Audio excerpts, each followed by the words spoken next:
Okay, great. So I am talking today about um, you've been following up with the meeting planner and they haven't responded. What happens next? What do you do? So as a member, one of the things that you have access to, and it's in the backend content of our site, is our speaker success journal. I'm sharing my screen so everybody can kind of see this. This is a 90-day success journal. You don't have to print out the entire thing, even if you just wanted to print out pages 1 through 10 or 1 through 15. There's lots of different ideas and different things that you can do here for follow-up. And I'll just kind of scroll down and it tells you how to use the journal. There's different follow-up ideas, what your goals are for month 1, month 2, month 3, as far as submissions for speaking opportunities and also for media opportunities, because that's a very important part of getting booked. Speaking developments, improvements, feedback you may have gotten from meeting planners where you can kind of keep track of it here if you'd like. So there's tons of space to write things in. And I like to put in a little vision board because if you do print out anything, this is a really good way to kind of, maybe cut out a picture of somebody speaking on stage, or a trip to Hawaii, or maybe there's a destination that you really want to go to, that there might be a speaking opportunity that can come up, in that area. So it's amazing how sometimes those things happen when you kind of put it out there. So there's actually a space here where you can cut and paste and just put, pictures on it. Some people print this out, some people use it electronically. Use it how it works for you, however you're going to actually use it. If you're better with paper and pencil like I am, great, print it out. If not, just use it as a online journal. There's a space here for media interviews as well. Every Monday you're getting Media Monday, so definitely click on those opportunities and be sure that you are applying.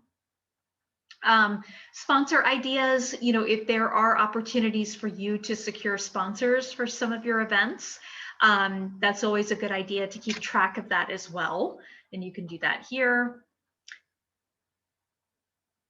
And we also have follow-up ideas. So these are some of the ones that I'm going to go over, and just a couple of additional ones. So it's really important to remember with follow-up and the meeting planner, the follow-up stays with us as speakers. It is solely our responsibility, even if we don't hear back from them.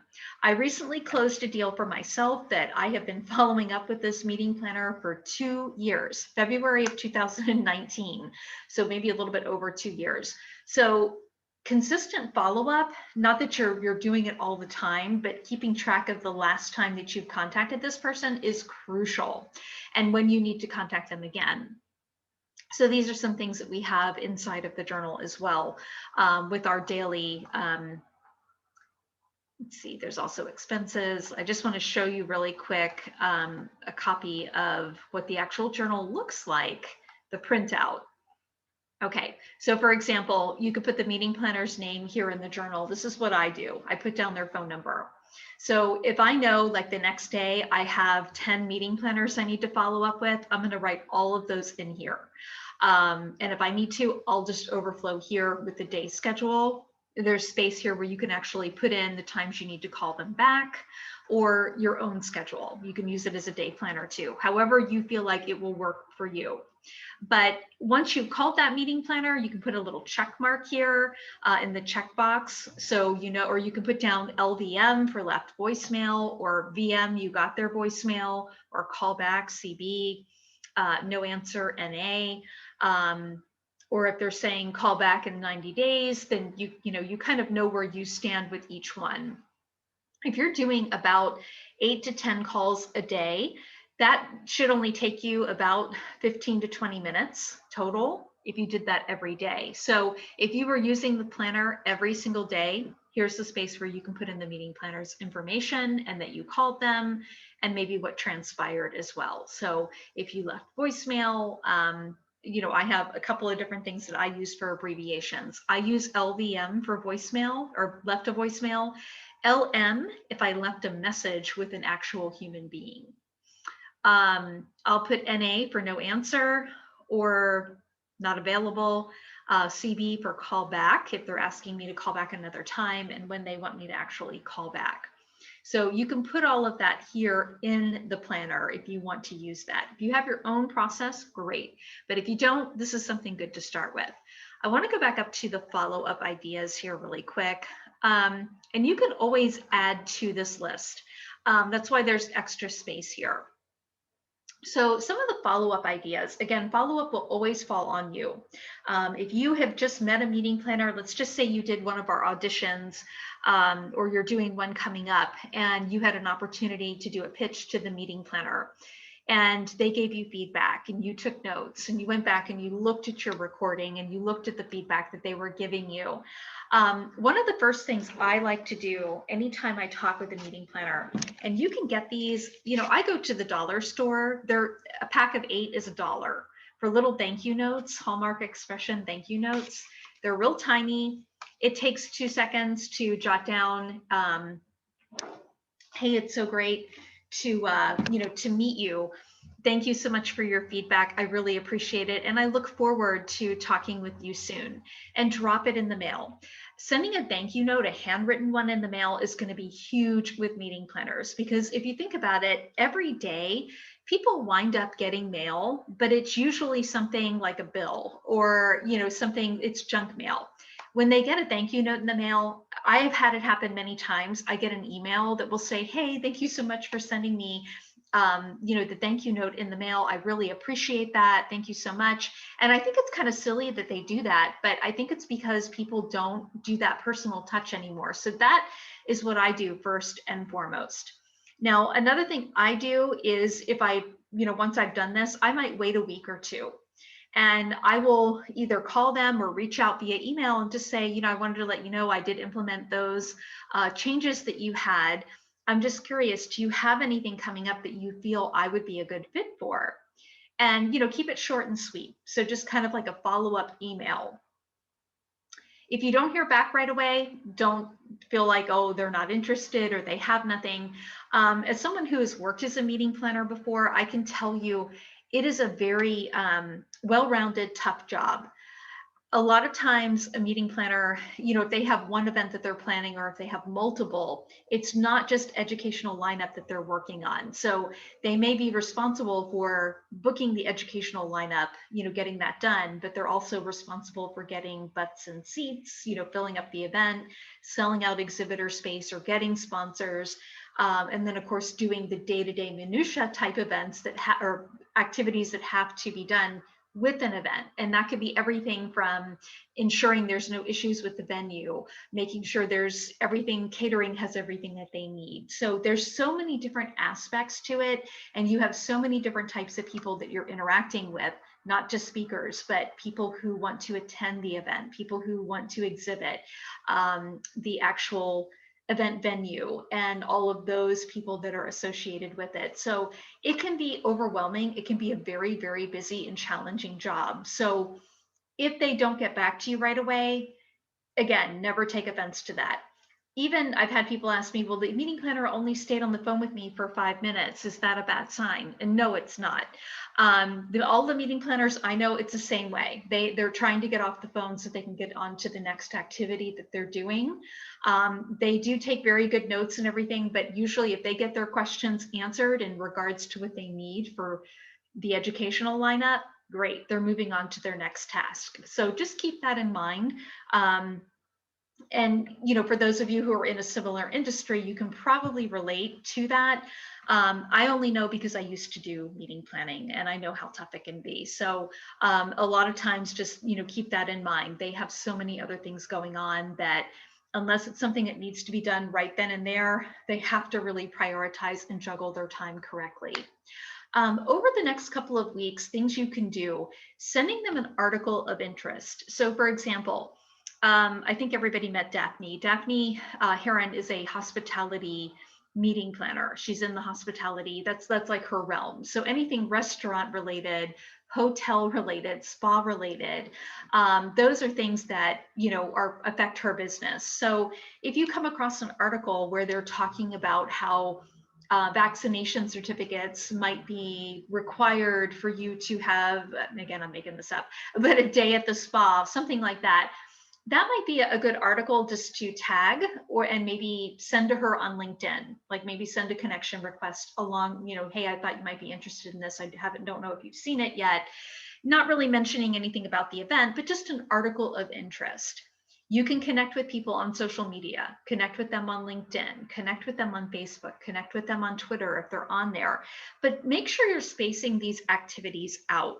So for example, if you sent that thank you note, you've already heard back from them and they're telling you, hey, you can follow up with us in another 60 days. Make a note on your calendar or in your speaker journal to follow up with that person at that day, when they specifically asked you to. Now, when I'm doing follow-up calls, one thing I do, I never leave messages. I'll leave one. I'll leave one message. After that, I'm calling. If I get their voicemail, I just hang up. Okay. If they've asked you to correspond with them strictly through email, respect that. Only do email. But I always find you find out more on the phone if you're able to have a phone conversation with them. You can also send, this is really where your media interactions will help you. Send a copy of the latest article that you wrote or a podcast interview that you just did. This is a great way for them to, again, hear you and hear how you are an expert on whatever topic you're speaking on. Doing an industry introduction is another follow-up activity that you can do. And again, you want to space your follow-up activities out. I try to do 1 or 2 a month with a meeting planner. Unless they have a big event coming up that I'm being selected for, I might spike that up and maybe do it twice a month or maybe once a week. But otherwise, you want to build that relationship. So they're hearing from you, but it's not to the point where they want to block you. So doing an industry introduction. So for example, if they are, let's say it's an APA meeting planner, American Payroll Association, and maybe they're out in the California area. And you just did an event out there for another association and you had a great experience at the venue or the hotel where they put you up. And it was a great experience. Maybe at that point, if you meet the group sales manager at the hotel or you meet somebody who's in charge of that venue, you get their information and just do a quick introduction via email to say, Terry meet Susie, Susie meet Terry. I had a great event. I spoke at an event at this convention center and it was a wonderful experience. I don't know if you're scouting for other venues for your location or for your APA chapter, but this would be an amazing location if you haven't already hosted something here. So it's just a great way to do kind of like an industry introduction. That's another idea that goes over very well. If you have just written a book or you created a new product, I noticed Terry Cardula just joined us. So hello, Terry. Terry makes these wonderful card sets that they're like, they have little motivational messages on them. What an amazing gift. So if you just created a product like that, or somebody gave one of those card decks to you and you're like, oh my gosh, this is amazing, and you go and buy one and you just send it to them in the mail. Say, hey, I have a little something for you. I'd love to send it in the mail. Or you just wrote a book. You just, whether it's a children's book, adult book, it doesn't matter. Hey, I would love for you to have a copy. Is it okay if I send one to you? Always make sure you're asking for permission as well before you send them something in the mail, because you do have to get their address and you want to be respectful of that too. But that's another great way to stay in contact with them as well. You can offer a free consultation. So for example, if you are a coach or if you, if you are looking for, part of the reason you speak is to actually get clients from the audience, maybe your initial consultation, something like that, or you're having a free event, you could send them a link and say, hey, if you're available, we'd love to have you join us. It'll give you a better idea of how I can help people. Here's the link if you want to join us. You can do something like that as well. Another thing I like to do when I get selected for an event, of course, I always follow up, send them a thank you email. Thank you so much for entrusting me with this workshop. I will do a great job for you, and I'll make sure that I have everything to you in a timely manner as you need it. But when you get there, if it's an in-person event, and it doesn't have to be anything expensive, it could be one of your own products. I normally will bring like a little card. Again, it could be a different thank you card. It could just be a, hey, you're a terrific person card, something blank inside where you can just write in, here's a little something for you. Thank you for working so hard on, WWETT 2020, whatever the event's name is. So giving them a little gift. And the times I have done this, I will tell you, the day of the event, because so much is going on, the meeting planner is usually very overwhelmed. They're running around, they're trying to do different things. They're just, sometimes they just sort of, they feel overwhelmed. And any kind of feedback they're getting is usually negative. The lighting doesn't work in this room, or the air conditioning is off, so they have to send in other people to fix different things. You may see them briefly in the speaker ready room. And at that point, what I normally do is I'll just say, I know you're really busy. Here's a little something for you. Open it when you have time. And me personally, I've always given them gifts of things that I have within my business, and they love it. It's a personal touch, and it may be something that doesn't cost you that much money. If you're not comfortable doing that, if it's a gentleman or something, you could always do a Starbucks gift card. That's always really big with people because the larger convention centers usually have a Starbucks gift card. So those are things you can do at the event as well. But those are just some things with follow-up that I recommend that everybody do. Do something, at least 4 or 5 of these things on this list when you're creating that follow-up. And again, always remember your follow-up is always going to fall in your lap. Even if you haven't heard from them in 6 months, you still want to follow up. You still want to stay present. They do see you and hear you. It's just they have so much going on. It's just not physically possible for them to get back to every single person. So always keep that in mind. And you'll find when you do talk to them, either face-to-face or on the telephone, you're going to hear something along the lines of, I'm really sorry I haven't gotten back with you. Thank you for keeping in touch and sending me this information. I do appreciate it. So you usually hear something like that. Now, some other things that you can do in the interim is if this is a large event, usually they're going to have some kind of publication that goes in tow with that, okay? So you can always look on their site to find out more about the event and about what's coming up. They'll usually do some type of publication that's going to be printed and handed out at the event. If they have something like that, try to find out who is in charge of the editorial content. What's really great is even if you don't get picked, but you do write an article or pitch an article and they pick it and they publish it, not only are you there in person, but people are also taking home a piece of printed information that has an article that you have penned. So that's another thing you can do with reaching out, just to say, hey, do you guys ever produce a publication with your event? Yes or no, something that they can get back to you pretty quickly on. So those are just some of the things that you can do with follow-up, but keep them abreast of what's going on with you. Again, letting them listen to an article, listen to a podcast, or if you just wrote an article, just send them that link. Hey, I hope you're doing well. Thought you might be interested. This is an article I just wrote for whatever publication. And leave it at that. Keep your correspondence with them short and sweet. One thing that I see where people do a major mistake is they wind up sending an email that if you printed it out, it's 2 pages long. It's way too much. And it's usually all about the speaker, all about what they've done, their accolade. I mean, all of the things that they can find on your website. So keep that in mind. You want to keep your correspondence short, sweet, to the point. And always, whenever you're having that conversation with them, if it's an email, if it's a phone call, always set up the next step with them. If they tell you, gosh, unfortunately, we weren't able to pick you this year, I'll let you know when we're, searching for people next year. So you can email back and say, thank you so much for letting me know. I appreciate it. I look forward to future opportunities. If you have any feedback for me, I would love to hear it if you have time.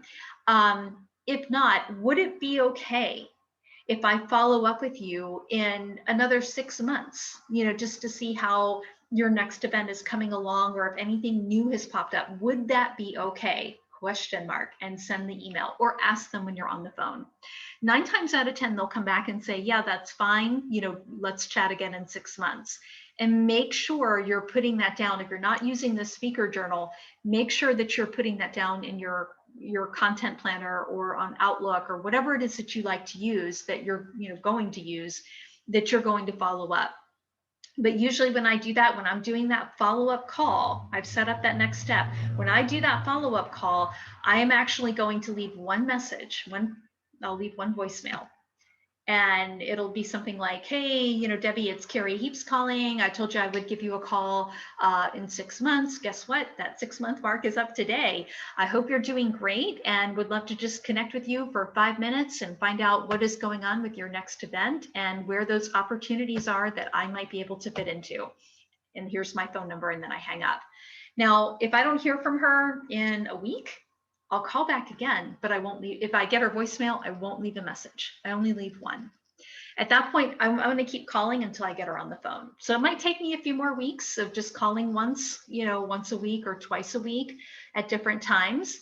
But I want to get her on the phone because I want to find out, what do they have coming up? What are they doing that's different? I have a new topic and I want to tell her about it. I think it would really resonate with her audience. You will always find out more when you have a phone conversation. So keep 3 things to keep in mind with follow-up is to be consistent and pleasantly persistent. Like I like to say, pleasantly persistent. So if you email them once and you don't hear back, don't automatically assume it's because they're not interested. You still want to continue that follow-up process. And it's by doing little things like this. And there's other ideas too that you can do as well. Like I said, find out if they have a publication. You could always, if you have been using a new web-based interface thing other than Zoom and you had a good experience with it, hey, don't know if you're aware of this software, but if you're still doing a lot of virtual events, you may want to check this out. I hope things are going great for you. Don't even mention the event. It keeps that conversation line open with you, with the meeting planner and with you. And you're giving them information that could be helpful to them, but don't do it all the time. I would say if you've already set up a time to talk to them in 6 months, maybe once a month, connect with them on LinkedIn. Send them something in the mail, even an article of interest. You could print that out and mail it in. So that's another idea. But there's lots of different things that you can kind of go through. You can go through your blog. If you have a blog post that you've done that would really resonate with their audience or could fit in well, copy the link and send it to them, once or twice a month. If you already know you're going to be talking to them in 6 months, I would say do it once a month. Do some type of connection activity with them. And you can always keep those people on a separate list that, like for example, with me, I have an actual notepad and it has on here, this is an old pad that I got from It Works from the Skinny Wrap people. But it has here like where I could write things in, but I have on here just different names, people that I'm staying in touch with. I color code my list for follow-up. And again, you don't have to do it this way. This is just what I do. But for example, if it's green, that means it's a sale. I closed that deal, okay? If it's yellow, it means that I emailed them and they responded back to me. So there's further follow-up to do there. If it's marked in pink or red, that means that was like a no interest. I'll probably follow up with them in maybe another year or so. I put them on a different list. If it's blue, the color blue, that means, call me back in 2 weeks or call me back next month. So that way, when I look at these colors, I kind of know what I need to tackle. The yellow each day, the yellow needs to get called first. And then I need to check out the blue to be like, okay, do I need to follow up with Dr. Tasha this week or next? Okay. So these are all things that I like to do it by hand. That's just my thing. Now, for the ones that are not interested or, they didn't pick you, what I like to do with those types of leads, I will do like a totally separate list of what I would call not interested. So when I put them on the list, I write out to the side the date I put them on there. So let's say if it's tomorrow's date, 7/2/2021. So what I'm going to do every 6 months to a year, I'll pull that list out every 6 months. And because within 6 months, there's going to be other people on that list that it's been about a year that, okay, you weren't interested in that point in time. Maybe I might send them an email, or I might put them on a separate email list too, where once every 2 months, I send out just a general email about what we do. Just because they're not interested now doesn't mean they won't be in the future. So it's always good to keep some type of connection with those people, because you're always going to have a lot of people who tell you no, you know, like I have out of 30 people, I had 4 on this page. I have 4 on that page. And then I have 2 or 3 on this one. So you're always going to be accumulating people who are not interested. And not interested usually means not right now.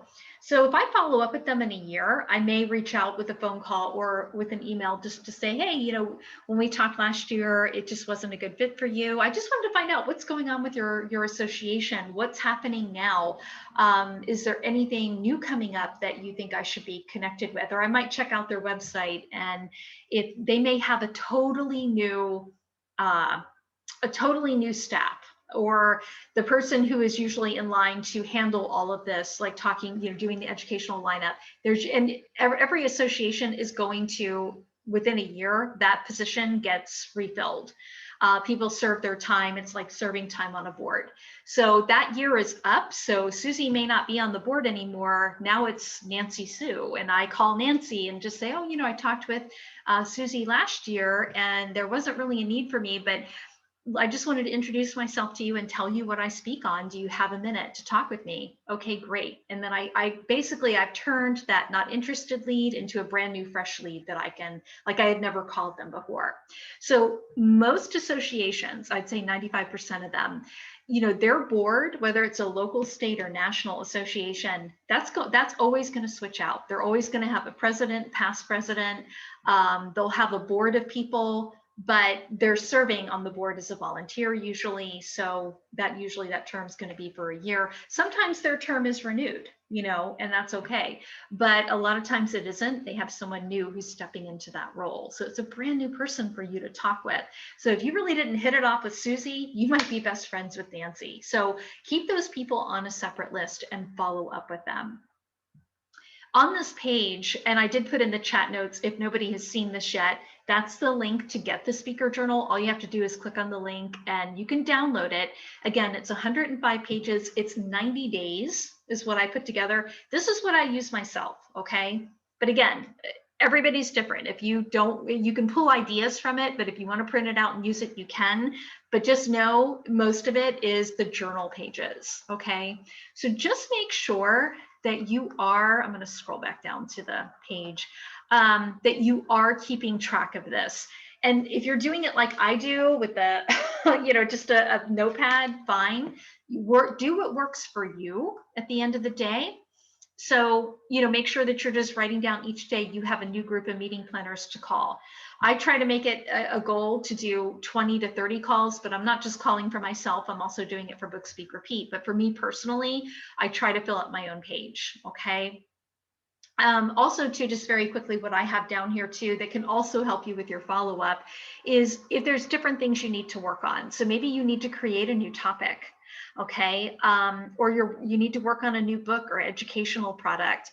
You know, if you do have a new topic, that's another great way to reach out to the meeting planner. Hey, I'm in the process of creating a new topic. I'd love your feedback. I'm looking at this topic header, like to call it, you know, it's a new body language class. I'm going to call it, you know, Body Language 101 or Body Language 102. Which title do you like best? So you can kind of get some feedback from them that way. If you're working on a new book, you know, you could do a little quick update, you know, sneak peek. I have a new product coming out or a new book coming out. Can't wait to, you know, if you'd like to have a free copy, let me know, and I'm happy to send that to you. So that's another way that you can follow up with them. Applying online to call for speakers, there's finding media engagements, getting more sponsors, you know, different things that you might just want to be working on. Following up with meeting planners for speaker paperwork, like once you get booked. So you can always change this around. You can cross things out. And like I said, there's a little schedule here. I do a little quote on each page to keep people motivated. But this is basically what it looks like. You write in the days, that day's date. So if you do decide to print it out, it's 90 full days that you can work on this. But it does help at least it helps me. It keeps me organized. So I hope that it works for you as well. But those are just some things that you can do to keep track of follow-up and how you're following up. But, you know, always remember that next step needs to be, when you have a conversation with them, whether it's through the email or through phone, set up that next step. Would it be okay if I follow up with you in 90 days or in 30 days and 60, in a year? Would that be okay with you? Same thing if you're on the phone with them and they're like, hey, we're going to be making a decision in 30 days. Oh, that's awesome. Would it be okay if I don't hear from you by the end of the month? Is it okay if I reach back out just to touch base and see how things are doing? Would that be okay? Again, they're going to say yes, or they're going to say, well, actually, why don't you wait a week after that, or call me on this certain date. And then if they tell you to call on a certain date, make sure you do it. Just make sure you have it written down somewhere and that you do it. So those are some different things that you can do. I am going to stop sharing here really quickly. And it looks like we have, oh, here it is, Terry. I'll just recopy that. Tell me if you see that.